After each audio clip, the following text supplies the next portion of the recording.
مولا کا ایک باغ تھا، 500 درخت کھجور کے. تو مولا شام کو اپنے باغ میں سیر کے لیے جاتے، خادم کام کرتے تھے.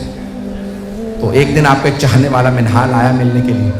پوچھا مولا تشریف فرما ہے؟ کسی خادم نے کہا نہیں، وہ باغ پہ گئے ہیں سیر کرنے. منہال کہتا ہے میں بہت خوش ہوا. مولا سیر کے لیے گئے ہیں؟ کربلا کے بعد کبھی سیر نہیں کی مولا نے.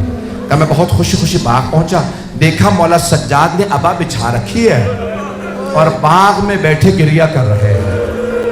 منہال نے پوچھا مولا کیا بات ہے، باغ میں سیر کرنے آئے تھے، یہاں پہ گریہ کر رہے ہیں؟ کہا منہال جب میں بہتا پانی دیکھتا ہوں مجھے کربلا یاد آ جاتی ہے.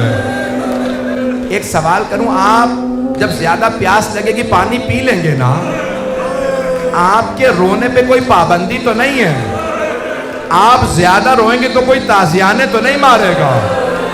لیکن ہائے علی و بطول کی بیٹیاں جب روتی تھی تو شمر تازیانے مارتا تھا. اجرکم اللہ، اجرکم اللہ. کوئی رونے میں بخل نہ کرے.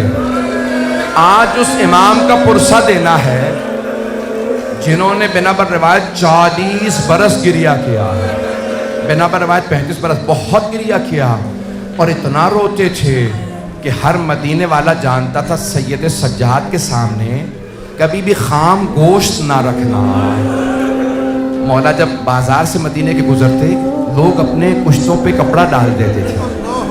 منہال کی روایت کو مکمل کر دوں، میں تفصیل سے 4 روایات پیش کروں گا، اگر دیکھوں گا آپ میں دم ہے کہاں تک گریہ کر سکتے ہیں.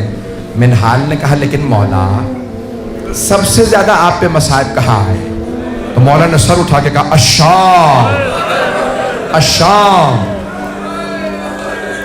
الشام. کہا مولا بازار تو کوفے میں بھی تھا،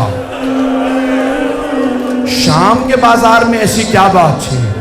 کہا کوفے کا بازار سجایا نہیں گیا تھا، شام کے بازار کو وہ سجا کے بیٹھے تھے اور نعرے لگاتے تھے باغیوں کی بہنیں آ گئی. ایک مرتبہ منہال نے کہا مولا کب تک گریہ کیجئے گا؟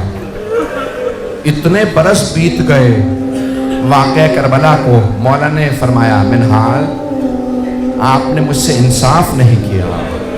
منہال نبی یعقوب کے 12 بیٹے تھے، صرف ایک بیٹا یوسف آنکھوں سے دور ہوا تھا، انہوں نے رو رو کے آنکھیں گوا دی.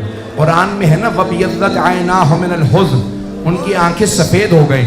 منہال میرے ایک دن میں 18 یوسف مارے گا. منہال آپ پوچھتے ہیں میں روتا کیوں ہوں؟ منہال نے کہا مولا لیکن شہادت تو آپ کی میراث ہے.